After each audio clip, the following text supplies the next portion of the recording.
Hey everyone, this is how to install Hopper app on Android. So the first step is to go ahead and open Play Store on your mobile device.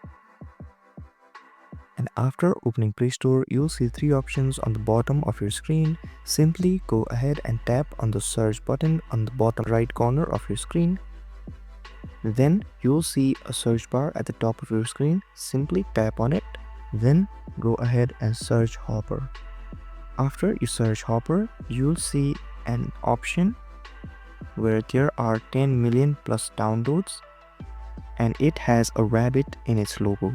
So simply tap on install, and after a few moments Hopper app will be ready to use. And it is that easy.